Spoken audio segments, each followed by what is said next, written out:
The message I'm teaching is that nobody has to have a heart attack. You don't have to have a stroke. You don't have to get demented when you get older. And yes, we can win the war on cancer, and everybody has the right to live between 95 and 105 years old in excellent health and avoid medical care.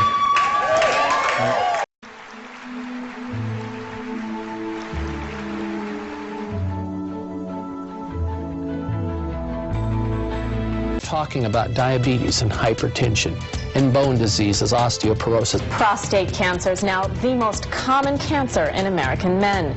Doctors say we really need to eat less red and processed meat. On arteriosclerosis and cancer and autoimmune disease. We have unprecedented amount of type 2 diabetes in our children, and we're starting to see hypertension in our children in grammar school. The Western diet is taking a toll. This should serve as a wake-up call. We have a growing problem, and the ones who are growing are us. Obesity, diabetes, heart disease, high blood pressure cost this country more than $120 billion each year. People are saying you're crazy. The problem is that we are not eating food anymore. We are eating food like products.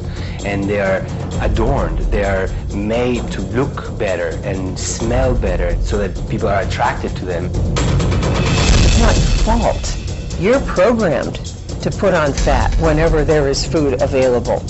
But now there's a lot of food available, but it's the wrong kind. Sugar is in everything. In America, we're eating about 22 teaspoons of sugar a day. The marketing essentially lies to you because it presents you with the promise you're going to be sexy and popular and cool, but in reality, you're going to be obese and miserable and sick. Nothing else does it in your brain quite like a Diet Cola. And that's because there's a deadly combination there of aspartame and caffeine. People know this, so why are highly intelligent people not stopping? Because they don't know the nature of the trap. To evolutionary psychologist and author Dr. Doug Lisle, the consumption of unnaturally dense foods is the main cause for the epidemic of obesity in America. It isn't that people become more self-indulgent. It isn't because they're lazier than they ever were. What's happening is that their mechanisms of satiation are being fooled. The process starts with a range of receptors in our stomachs that help us gauge how much food we've eaten. These include stretch receptors to help measure the sheer volume of food in our stomachs. We also have density receptors to help determine the caloric density, or what we more commonly call the richness of our food. For instance, 500 calories of natural plant food fills the stomach completely, triggering both our stretch and density receptors to signal our brain that we've had enough to eat. But 500 calories of unnaturally rich or processed food fills the stomach far less, deceiving these receptors into telling our brain that we need to eat more. Even worse is 500 calories of oil, which is almost pure fat and barely triggers any response at all. The problem with weight management in humans is that if you make these foods completely artificial, which we do today, you wind up with a problem that people have to overeat just to be satisfied. So what happens for average person is they're not getting enough, say, vitamin A. They're not getting enough vitamin D. They're not even getting enough vitamin C.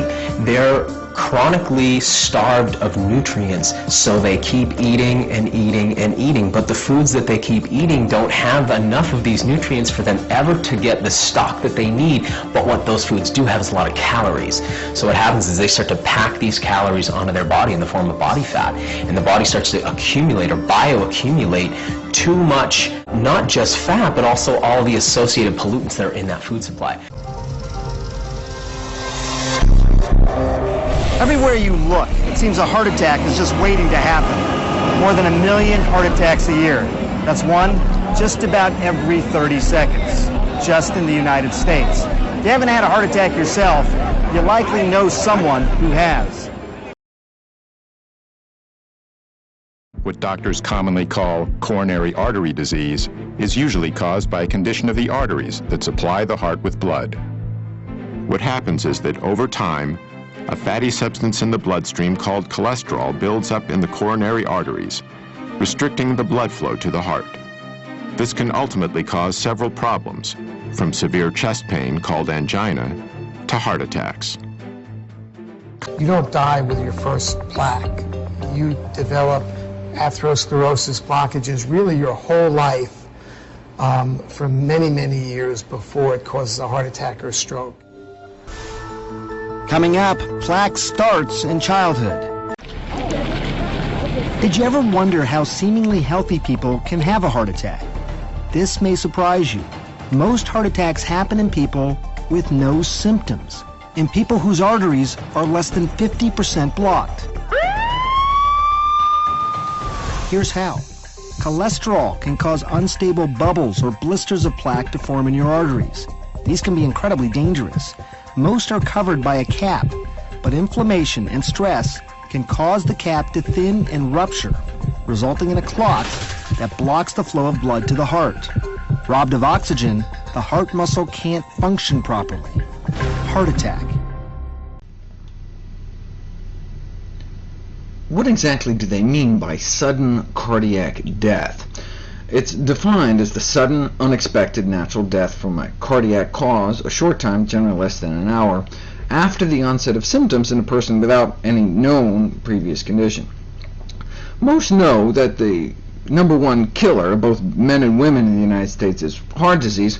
What people may not know, though, is that, according to the American Heart Association, for the majority of Americans that die of heart disease, their first symptom occurs not years before they die, but literally minutes before they die. People dropping dead in their 30s, 40s, 50s.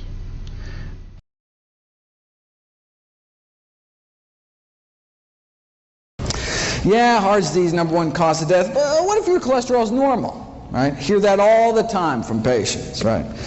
Have to break it to them. Look, having a normal cholesterol in a society where it's normal to drop dead of a heart attack, not necessarily a good thing. And remember, it's our #1 killer, right? In a huge study last year, most heart attack patients fell within the recommended targets for cholesterol, demonstrating that the current diet guidelines are just not low enough to cut heart attack risk. Close to half of heart attack victims had cholesterol levels classified in the guidelines as optimal. All right, now cholesterol is just half of the heart disease story. The other half is inflammation. Right? We've known for 15 years that a single meal high in animal fat, sausage and egg McMuffin was used in the original study, can paralyze our arteries, right? Cutting their ability to relax normally in half within hours of eating animal products. The whole lining of our vascular tree gets inflamed and stiffened, right? And just as that inflammation, so here's hours, right? 1, 2, 3, 4, 5, 6. Just as that inflammation, right? Just as that crippling of our arteries starts to finally calm down after 5 or 6 hours, lunchtime, right? And then we may whack our arteries with another load of meat, eggs, or dairy, right? And so most people are in this chronic state of low-grade inflammation, increasing risk for these inflammation-related diseases like heart disease, cancer, diabetes, one meal at a time. Does the same thing to our lungs. Right? Again, within hours, inflammation in our airways. A single meal causing internal damage, not just years down the road, but literally right then and there, that day, within hours of it going into your mouth. Cholesterol can cause unstable bubbles or blisters of plaque to form in your arteries. These can be incredibly dangerous. Most are covered by a cap, but inflammation and stress can cause the cap to thin and rupture, resulting in a clot that blocks the flow of blood to the heart. Robbed of oxygen, the heart muscle can't function properly. Heart attack. Over the next several years, Dr. Campbell initiated more extensive lab studies using various animal and plant nutrients. The results were consistent. Nutrients from animal foods promoted cancer growth, while nutrients from plant foods decreased cancer growth. Dr. Campbell's research led him to a conclusion about the way genes, chemicals, and nutrition interact to promote cancer.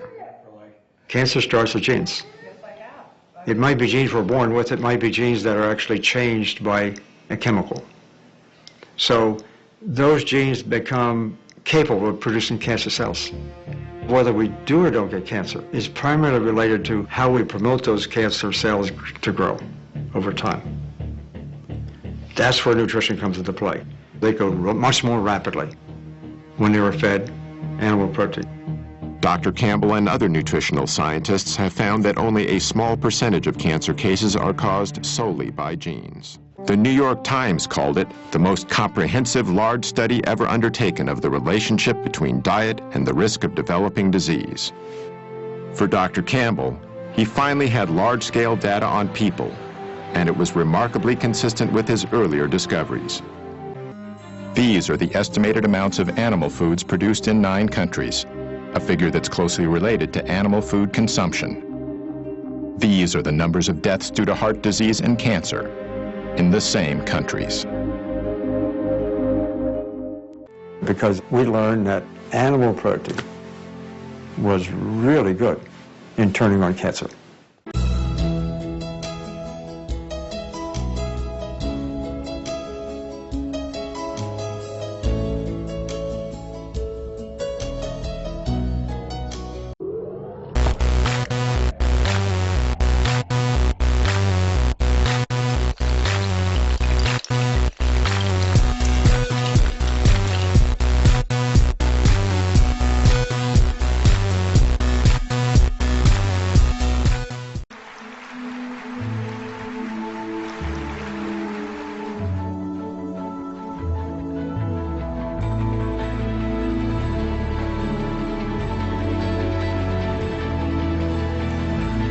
Someone has to stand up and say that the answer isn't another pill.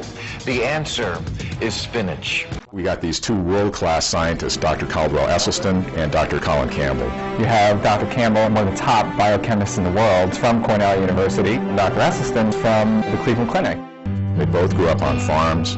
They both became very successful in traditional areas of their respective fields. On the one hand, I'm coming from the scientific route, getting some ideas. He's coming from the clinical route and doing some dramatic research. Here's the science, here's the clinical evidence. Put the 2 together, it's amazing. So they ultimately reached a revolutionary conclusion: that many of our most crippling conditions could be greatly reduced, if not completely eradicated, simply by eating what they call a whole foods, plant-based diet. This means consuming foods that come mainly from whole, minimally refined plants, such as fruits, vegetables, grains, and legumes. It also means avoiding animal-based foods such as meat, dairy, and eggs, as well as processed foods like bleached flour, refined sugars, and oil. Campbell and Esselstyn's research in this field would change their lives forever.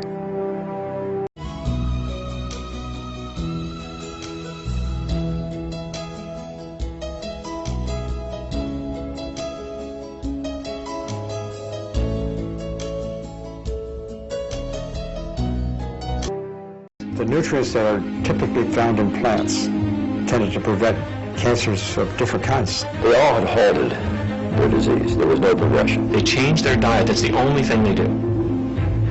And their diabetes gets better and better and better. In some cases, you just can't detect it anymore. This plant-based effect also happens very fast. We're not going to get this seismic revolution from the invention of another pill. When you look at migraines, arthritis, digestive problems, the #1 food that's a contributor to all of those is cow's milk. Plant-based diet has an ability to repress almost all kinds of diseases.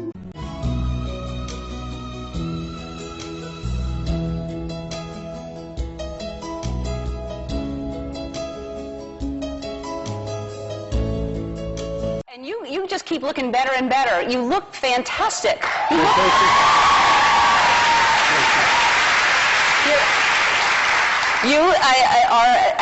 I'm vegan as well, and I know that you're eating plant-based diet, which is, do you just feel much better? Oh, yeah.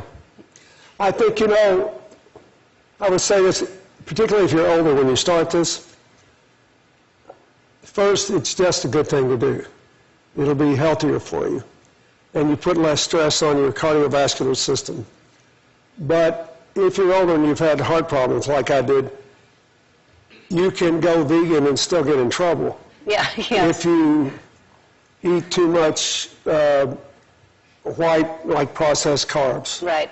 You know, it's really, really important because carbs convert to sugar in your body. The main thing is to keep the sugar levels down. Well, you look fantastic, and there's no way you're eating a lot of sugar because you've lost. How much weight have you lost? This is the third week in a row where I will weigh less than I did the day I finished high school. Wow. Alicia Silverstone is best known as the star of the comedy classic Clueless.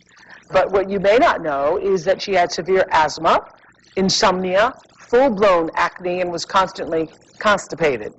About 12 years ago, she completely revamped her diet, and at 33, she says she sleeps like a baby, doesn't worry about her weight, and has tons of energy. She joins us by satellite from New York City, where she's starring on Broadway. Hi, Alicia. Hi.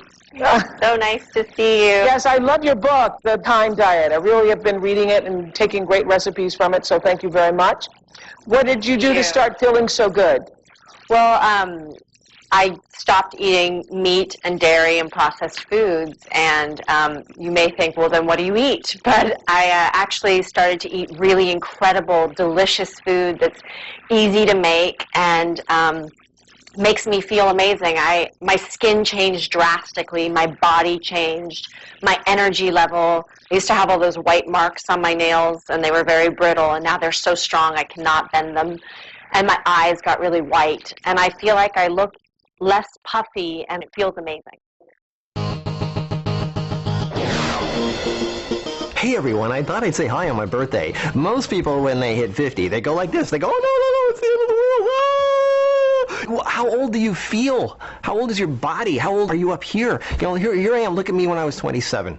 I was so bad off. I was older and I was worse than I am now. And for those of you, there's people out there who actually believe that I'm not 50. So I'm going to show. I'm going to prove this once and for all. Here we go. My birth certificate. It's falling apart. It's like, it's here it is from Germany. Okay. I was born in 3rd of August, 1962. See it right there? There it is. And here's my passport. For those of you who don't want to believe the birth certificate, here's my passport right there. Okay? Look at that. Look at that right there. Where is it? Right there. See, 3rd of August, 1962. Okay, here's my driver's license. My driver's license is right here. Check it out. Right there. See that? 3rd of August, 1962. So, I'm 50 years old. What do you think of that? Huh? You know, I mean, it's like there is no excuse. Those of you who are not living the way you want to live, who are not healthy, you're going to age. There's no way around it. The way you get over it is you start living the life you want.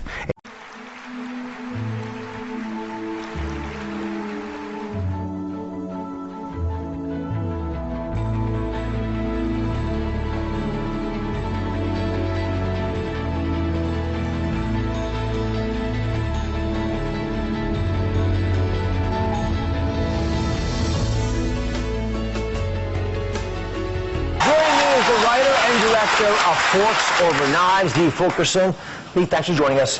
Fabulous job at so many levels. Thank you very much. Why was it so important for you to make this movie? Well, first of all, we came across some amazing research. The research that we came across was by a couple of doctors, Dr. Caldwell Esselstyn and Dr. Colin Campbell, who wrote the China study.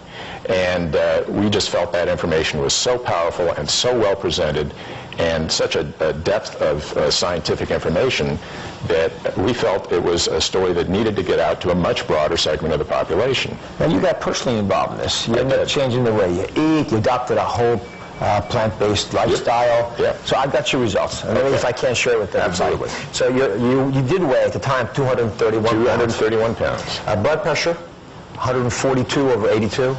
The lousy LDL cholesterol, 157, way above the 100 number that we sort of use as our benchmark. Yeah. And your CRP, which is a reflection of the inflammation of the body. The C-reactive protein was 6. That was the scariest You for want me. that less than half of that. And that's way off the charts. Now, 12 weeks after adopting this program. Yep. And on any medications? None. No medications. Weight's 211 pounds. Blood pressure 112/70. LDL, the lousy cholesterol, 80, which is below that 100 number that I mentioned, and the CRP is supposed to be less than 3, you're at 2.8. So you're back on the ball. this surprise you? Were you shocked? And I know you were making a documentary, but this is revolutionary. I was shocked. I was literally shocked by the. I thought the numbers were going to come down, but I had no idea they were going to come down that far, that quickly, and just by eating food. The good news is that nutritional science has advanced to the point where we can have people not have heart attacks. We can win the war against cancer. We can stop people from having strokes. And as they become more elderly, they don't have to become demented in their later years. The secrets that we've learned to protect ourselves have to do with nutrients. And there are two types of nutrients. There are macronutrients, and the macronutrients contain calories, and those are called fat, carbohydrate, and protein. Now, food also contains micronutrients, and micronutrients do not contain calories. They're things like vitamins and minerals and phytochemicals. The issue is we're not getting enough micronutrients. That's why people are becoming overweight. That's why people are becoming diabetic, and that's why people are dying of heart attacks. Now, nutritional science has advanced to the point where people don't have to have these diseases. And instead of going to doctors and getting pills to take to lower your blood pressure, and instead of taking medications to take away chest pains, and then having surgeries on people's hearts or procedures to make the heart to allow the blood to flow better, those don't make people live longer. The most powerful intervention, the most powerful medicine is what you can do in your own home, in your own kitchens, in your own gardens, and what you can do with your own life to protect your precious health. It's not what doctors can do for you with medications and surgeries. What I'm saying today is that we all are in this together. If we all eat a diet, which we call it a plant-based, high-nutrient diet, we look to eat more of the foods that are highest in nutrients. And the foods that are highest in nutrients, including these micronutrients I'm talking about, are green vegetables. Green vegetables win the awards because they have more nutrients per calorie than any other food.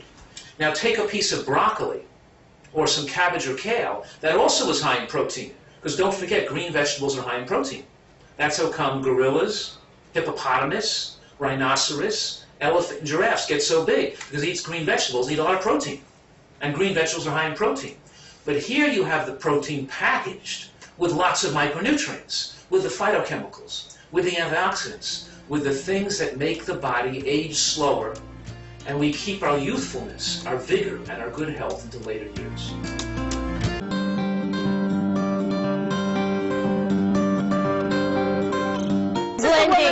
Who started it all. I saw ugly, blubbery pictures of me in Star Magazine, and I said, oh, I haven't lost all that baby weight. So you happened to come on the show about, I don't know, a couple weeks later, and you showed us a green, and I got the Vitamix, I threw the kale, and everyone said to me, how did you lose the 10 pounds? And I don't have a recipe, but this is what I do, and I know you're going to do yours. But kale is really big. Yep, we have kale here. Oh, kale's over there. Kale. I throw in a ton of kale, I throw in some green apples, I throw in celery, I throw in a little lime, I throw in cucumbers, anything green, and I mix it up, and I add a little water. It is so delicious, and I'm telling you, I do it in the morning, and then I'll have dinner at night. And that's it, and I drop 10 to 15 like that. Great. So I'll just give you a couple tips for keeping it in line. Like you said, the base is water. Yep. What's great about this for losing weight is that it has a lot of fiber. It's not a juice, it's a smoothie. So we're keeping the fiber in, which is important when you're trying to lose weight. It is. Like you said, during the day, so you're not hungry all the time. Kimberly has a book, by the way, I want to mention. It's The Beauty Detox. And you work with a lot of actors and musicians. Yes. And you get them down. Can you say anyone that Sure. I work with Drew Barrymore and Fergie and Josh Duhamel and Owen Wilson and Hilary Duff.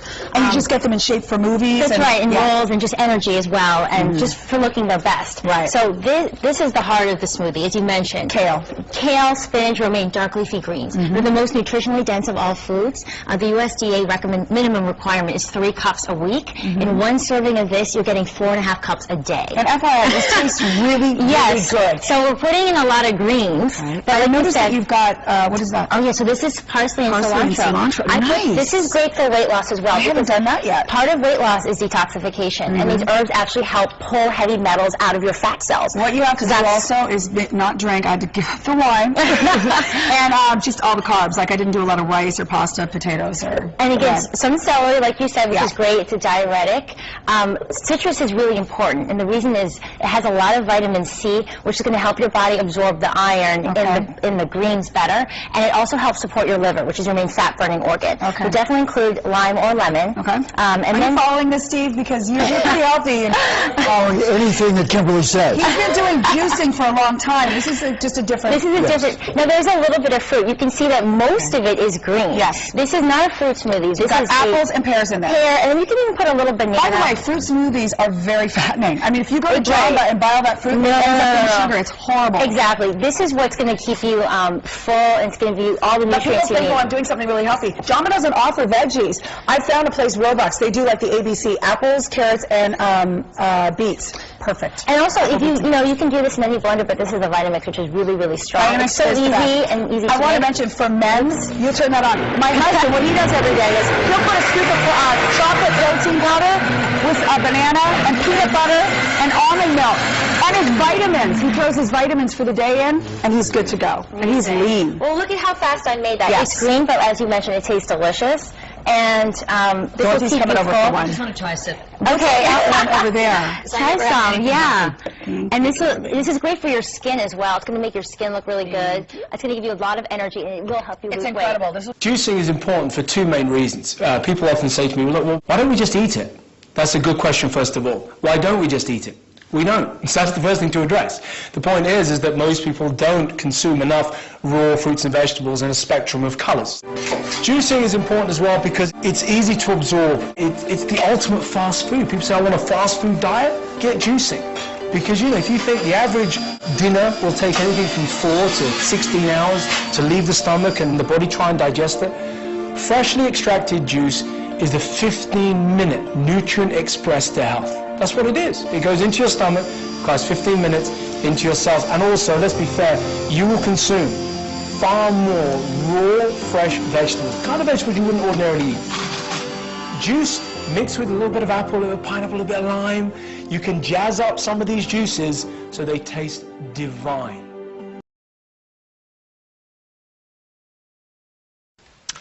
On June 25th, 2011, this was me. I don't know if you can tell, but there's 13 people in that photograph. I'm not talking about 13 people in the back. I'm talking about 13 people in the front.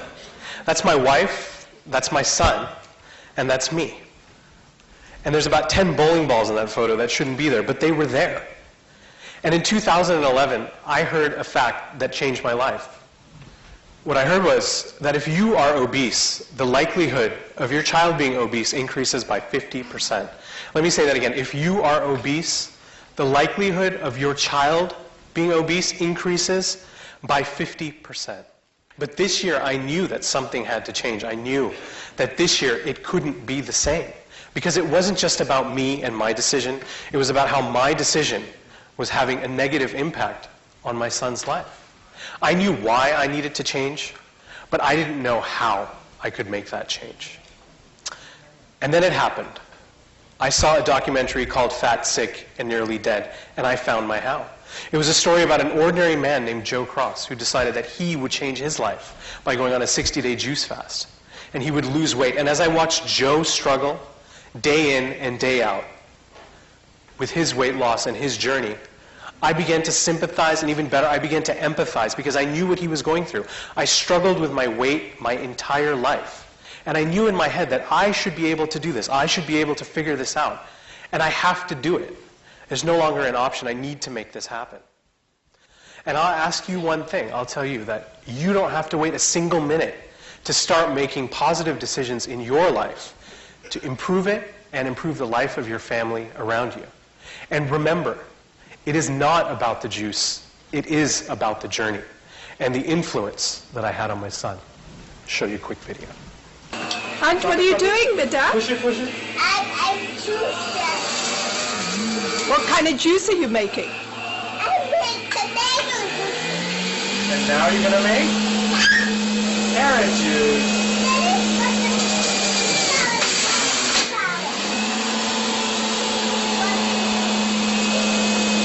Drop it in. Drop it in. Thank you.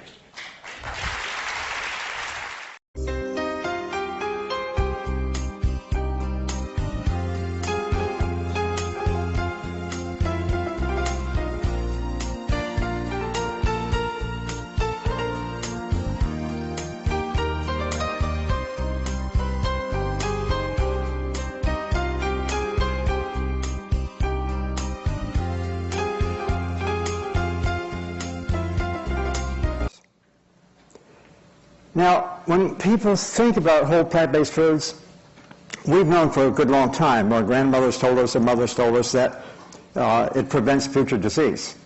But it's not only about using this diet to prevent future disease, and here is the kicker. Here is the thing that really matters that the public tend not to know. It's also about using this same kind of diet to actually treat existing disease. And I think this is a really important concept because it goes right to the core of what a healthcare and medical care system is all about. Here's a list of diseases, for example, that one can find in the legitimate scientific literature, in the peer-reviewed literature. Here are diseases that have been documented to be affected by a whole food plant-based diet. That is to say, this kind of diet prevents, suspends, that means stops the further progression, or cures all of these diseases. We can now cure heart disease in fairly late stages. We can cure type 2 diabetes in a very short period of time.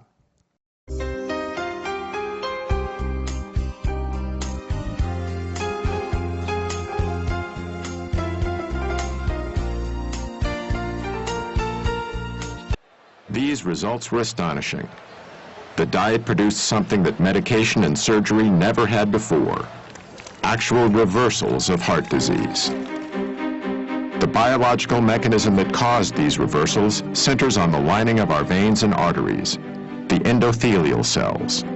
They are the absolute life jackets of our blood vessels. You're young and you're a teenager, you're healthy. You could spread those out one layer thick and you'd have something that would cover 6 or 8 tennis courts. In 1988, scientists discovered that endothelial cells manufactured the gas nitric oxide. Well, what does nitric oxide do? Nitric oxide keeps our blood flowing smoothly without being sticky. It also helps to dilate constricted blood vessels during physical activity and inhibits the formation of plaque. And most importantly, nitric oxide is a powerful force for eliminating the inflammation that seems to go with this plaque. However, scientific tests have demonstrated that when we start eating the typical Western diet, our endothelial cells are damaged. When you're getting to be in your 40s and 50s and 60s and you've been slaughtering your endothelial cells, you don't have those 6 or 8 tennis courts. You may be down to 1.5 or 2, and they can't protect you. Yet according to Dr. Esselstyn, when we begin eating a whole foods plant-based diet, the damage to our endothelial cells not only stops, it starts to reverse.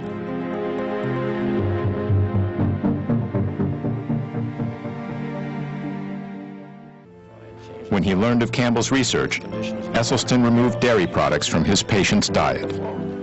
The results of his ongoing study continued to be impressive, and in 1995, he published a paper detailing them in a noted scientific journal. Yet one of Esselstyn's most remarkable success stories involved a colleague of his at the Cleveland Clinic, Dr. Joseph Crow. Actually, I was active, healthy, very busy, mid-40s, absolutely no risk factors at all for any heart problem. But Dr. Crow, even with what was considered to be a healthy cholesterol level, was actually ravaged by heart disease. This angiogram, taken after his first nearly fatal heart attack in 1996, shows how badly damaged one of his coronary arteries was. This angiogram was done after less than 3 years of entirely dietary treatment.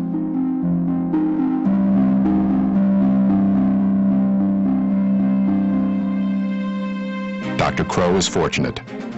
In 25% of cases, sudden death is the first and only sign of coronary artery disease.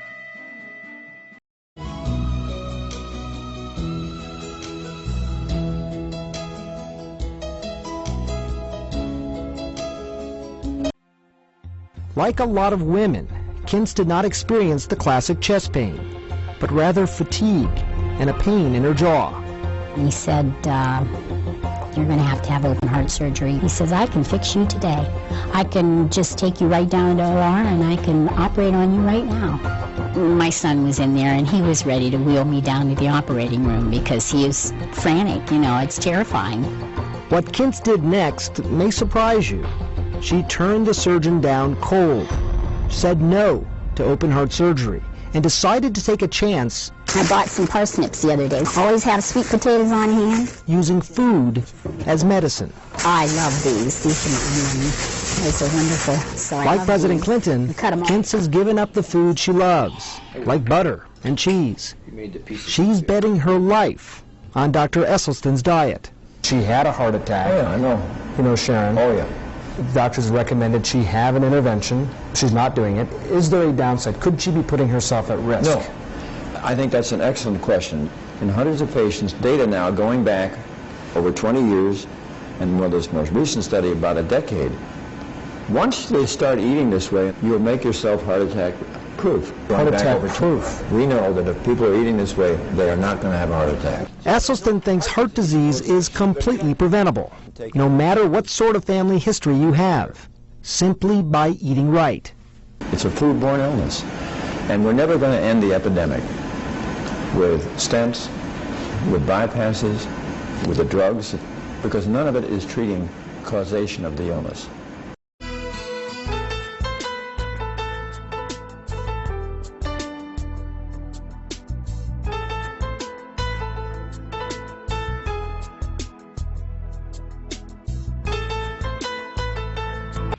So I did all this research, and I saw that 82% of the people since 1986 who have gone on a plant-based, no dairy, no meat of any kind, no chicken, turkey. I eat very little fish. Once in a while I'll have a little fish, not often. If you can do it, 82% of the people who've done that have begun to heal themselves. Their arterial blockage cleans up, the calcium deposit around their heart breaks up.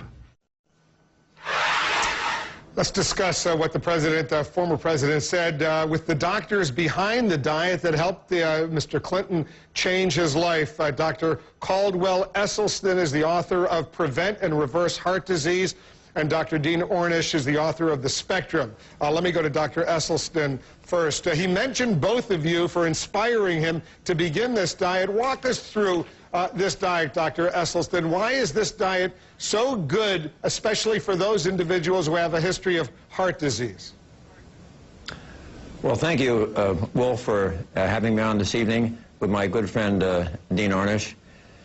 There's no question that if the truth were known that coronary artery disease is a toothless paper tiger that need never exist. And if it does exist, it need never, ever progress.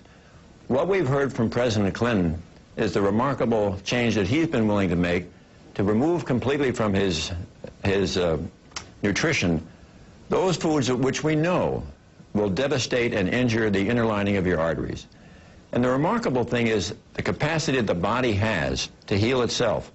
And when you do what President Clinton has done, where you completely try to remove any foods that are going to injure your vessel, the body has this remarkable capacity to begin to heal itself. And I'm afraid that as a medical profession, we perhaps have fallen down and really emphasized too much the drugs and the procedures and the operations which really treat the symptoms. They do not treat the causation of this illness. This is one of the few times since Hippocrates that we have not told patients about the causation of their illness. You know, we tend to think it has to be a new drug or a new laser, something really high-tech and expensive to be powerful.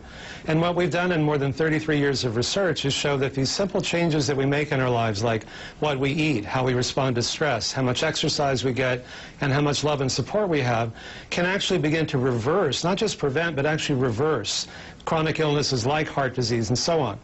And we found that almost more than 82% of the people who made these changes, as President Clinton indicated, were actually able to reverse the disease. So rather than getting a quick fix like a bypass or a stent does, which doesn't treat the underlying cause, it's a little like mopping up the floor around a sink without turning off the faucet. It keeps coming back unless you change what caused it.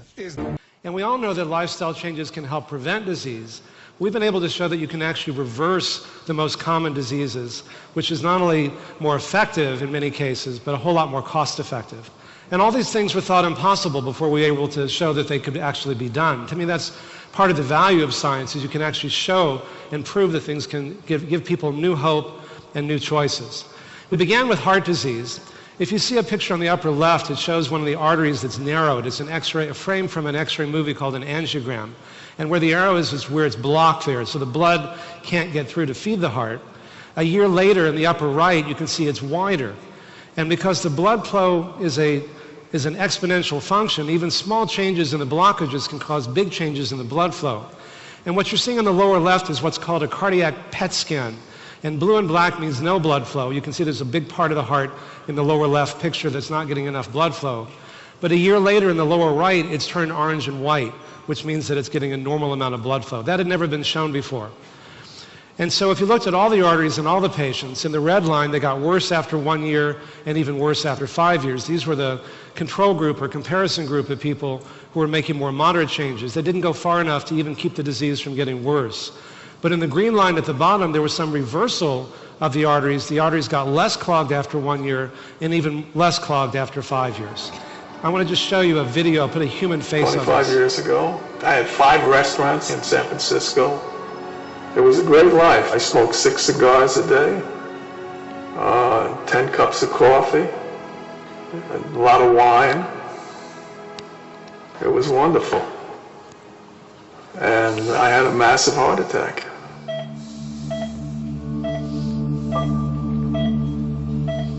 I was in the hospital for 2 weeks. I could hardly just about walk 3 steps, and I'd have to stop and rest. I was popping 20 or 30 nitros a day. But then Dean Ornish was starting his program to see if you can reverse heart disease through lifestyle change. And he went to my doctor and asked if he could approach me. He told Dean, how long is the program? So he said it was a year. And my doctor told him he wouldn't recommend taking me because he didn't think I would live the year. So he figured I was going to die because I was in such bad shape. And now, 25 years later, and I'm in pretty good shape.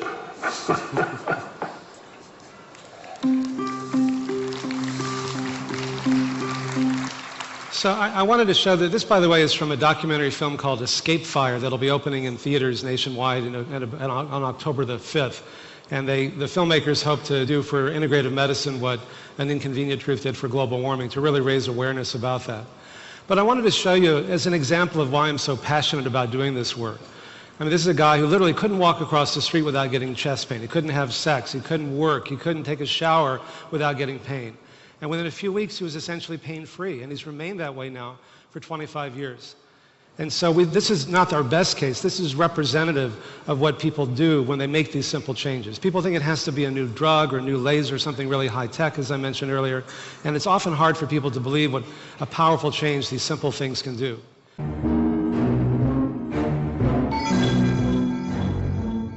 We are constantly getting rid of micro-diseases and cancer every single day. Each one of us has 750,000 cancer cells in us. And our immune system is either going after it or it's not. And there becomes an imbalance in the system. But we're all fighting some kind of micro-diseases and cancers every single day of our life. We get cancer cells occurring, cancers, precancers, weird, not abnormal cells. We get them to occur in our bodies, and the immune system is catching them, it's killing them, just like it's catching and killing bacteria and yeast, and we're exposed to a lot of bacteria and viruses and so on that a good immune system can eliminate. Imagine a scale. On one side you have a T leukocyte, a white blood cell, which is representing your immune system, and on the other side you have a cancer cell, representing the tumor load in your body. And smack in the middle you put a brain cell, and we call him Brainy. Now, Brainy decides with all his actions, thoughts, feelings, diet, whatever he does, whether he supports cancer and weakens the immune system, or whether he supports the immune system and weakens and reduces the cancer load. And it's that simple. But guess what? No one wants to know that. Cancer is one of the richest multi-billion-dollar industries in the world, and there's no focus on what is working, what has been used sometimes for hundreds or thousands of years. So if we found this cure for cancer right now, this multi-billion-dollar industry would fail.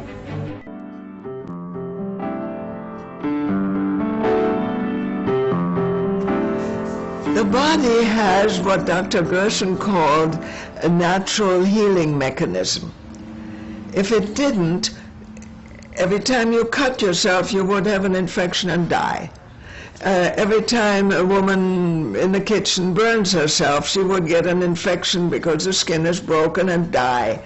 If you ever have, like a kid is active and falls and breaks a bone, and that kid would never have perfect normal function again. Okay? In other words, the body is normally organized in order to heal. Yes, the body has a built-in natural healing mechanism.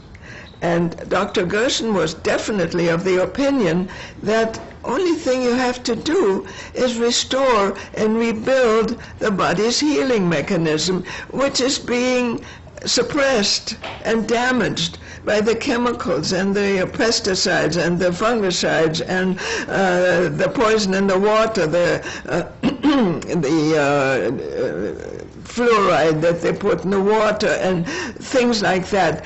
These things poison and damage the body's defenses.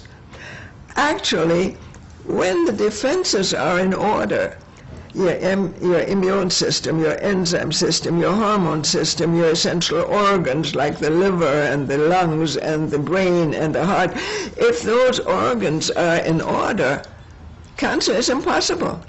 You cannot have cancer. The body has too many powerful defenses, so that cancer is, first of all, completely avoidable, and secondly, even in advanced situations, totally curable by restoring the body's ability to reactivate this healing mechanism. We then looked at prostate cancer. You know, prostate cancer is the #1 cancer in men, other than skin cancer. And the latest studies are showing that the treatments really don't work that well, that only 1 out of 49 men who has prostate cancer lives longer because of that. The other 48 tend to become either impotent or incontinent or both for no benefit. And so we wanted to see what would happen if people changed their lifestyle. So we took men who had biopsy-proven cancer. We did this in collaboration with the chair of urology at UCSF, Dr. Peter Carroll, and the former late chair of urology at Memorial Sloan Kettering Cancer Center in New York. And what we found is that these were men who had biopsy-proven prostate cancer, but who had elected not to be treated for reasons unrelated to the study, the so-called watchful waiting. So we could then look at the effects of lifestyle changes alone without being confounded by radiation and surgery and so on.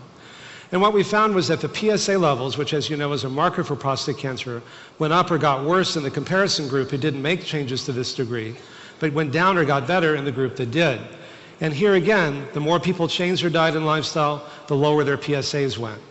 When we actually looked at the tumor growth in vitro, we found the prostate tumor growth was inhibited 70% in the group that made these lifestyle changes, but only 9% in the group that didn't. And in one of the coolest slides, we found that more people changed their diet and lifestyle, the more it directly inhibited the growth of their tumors. That's a really good, exciting thing. And we actually measured the tumor activity shown in red using a new test called MR spectroscopy, and we found that the tumor growth began to shrink after a year in these patients. And so this remains the first and only randomized trial showing that lifestyle changes may slow, stop, and even reverse the progression of early-stage prostate cancer. So we wondered what were some of the mechanisms by which this might happen. And so we looked at the gene expression, and we found that over 500 genes were changed in just 3 months. In fact, turning on the good genes that prevent prostate cancer and turning off the bad genes that cause it. And not only the genes that cause prostate cancer, but they're also the same genes that promote breast cancer and colon cancer as well. This is what's called a heat map. Red is turned on, green is turned off, and each one of those along the right column is one of the oncogenes that promote cancer. And you can see how dramatic these changes can occur even in your genes. And because of a phenomenon called epigenetics, when you change your genes, the gene expression, those better genes now get transmitted to your kids as well. Another study showed that meditation alone can actually change your genes. This was a study done by Jeff Dusek at Harvard. And you can see that the more people meditated, the more their gene expression changed. It goes from red to more green as you go across the top, and from green to more red as you go across the bottom.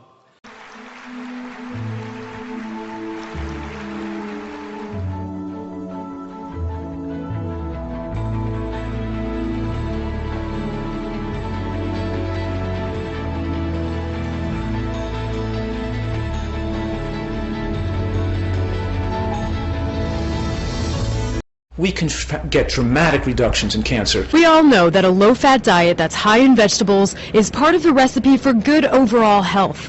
But the author of the popular diet book, Eat to Live, says his top 5 foods help keep cancer away. He calls it the Gomes list. G for greens. Green vegetables have the most powerful anti-cancer effects against almost all foods. Specifically, Furman says cruciferous greens like broccoli and spinach contain isothiocyanates, a compound he says kills cancer cells. The O stands for onions, and onions are a very powerful food against cancer. Almost all major cancers, breast, colon, prostate, ovarian cancer, show between 50 and 70% reduction in the risk of cancer from people with the highest consumption of onions. So he recommends eating lots of onions to prevent cancer. The M stands for mushrooms. All types of mushrooms have powerful anti-cancer effects, even the inexpensive white button mushrooms. Mushrooms, he says, contain angiogenesis inhibitors, which stop blood vessels from forming. So it prevents red blood cells from fueling the growth of tumors. B is for berries, which are rich in antioxidants. And the S stands for seeds, or seeds and nuts. When I make a salad dressing, and I put sesame seeds or sunflower seeds in the dressing or in the salad, now I can absorb 10 times as much of the anti-cancer compounds from the green vegetables. Dr. Furman says his cancer-fighting grocery list is based on scientific research.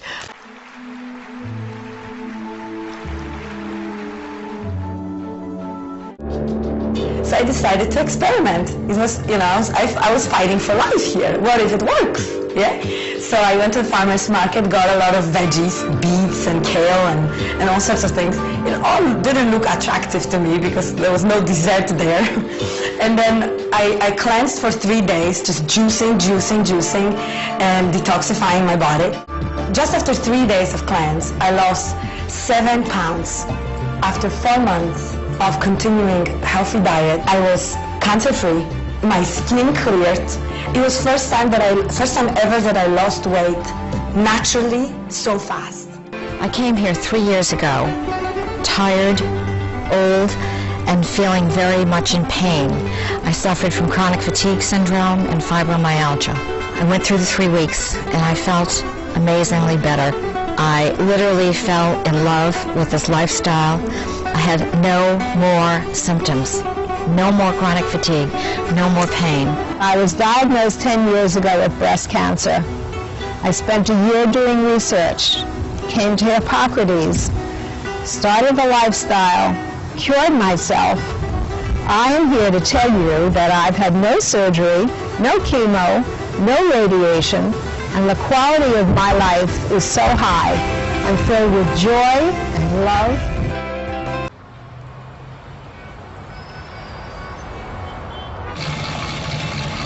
I have been a runner for 14 years, in fact, a marathoner. 47 years old, at the top of my game.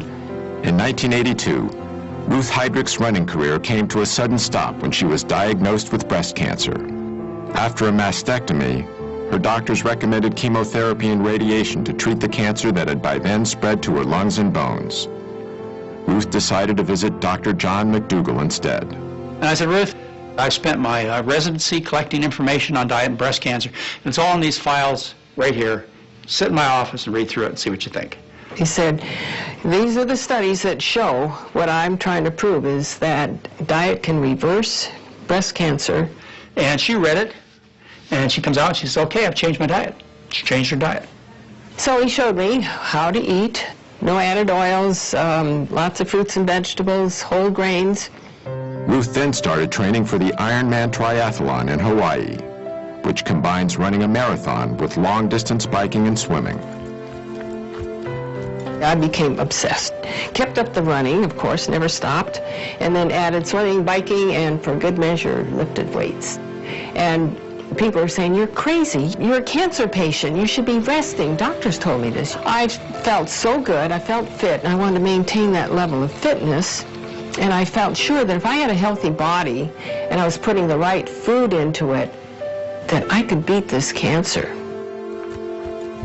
At the Ironman Triathlon, Ruth won a gold medal in her age group.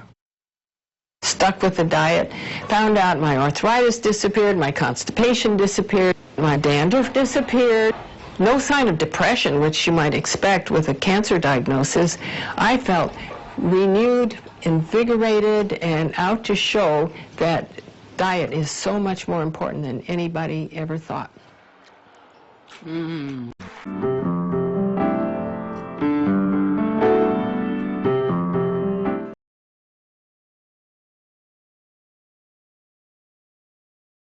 It doesn't have to be all raw food, but if you eat good, nutritious, clean, healthy food, clean being free of chemicals, free of additives, free of pesticides, free of all of the poisons that they regularly add to it, and free of being GMO and all that kind of stuff. Just good, organic, nutritious foods. I believe, yes, that one can live quite healthy till somewhere 110, between 110 and 120.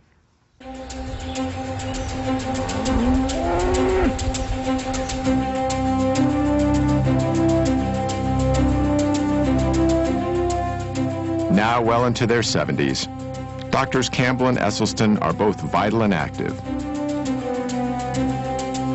They also continued to spread their message. If you carefully look at our school children, already the arteries to their brain, the carotid artery, is getting some intimal medial thickening. Dr. Esselstyn lectures about his research all over the United States and abroad. His wife Ann frequently accompanies him to help counsel patients and to demonstrate the preparation of plant-based foods. Dr. Esselstyn is also director of the Cardiovascular Disease Prevention and Reversal Program at the Cleveland Clinic's Wellness Institute. Like Dr. Esselstyn, Dr. Campbell continues to lecture throughout America and beyond. You have two choices. You can eat yourself into poor health and early death, or you can eat yourself into good health and a long, healthy life. And that road is on a plant-centered dietary path. The message I'm teaching is that nobody has to have a heart attack. You don't have to have a stroke. You don't have to get demented when you get older. And yes, we can win the war on cancer. And everybody has the right to live between 95 and 105 years old in excellent health and avoid medical care.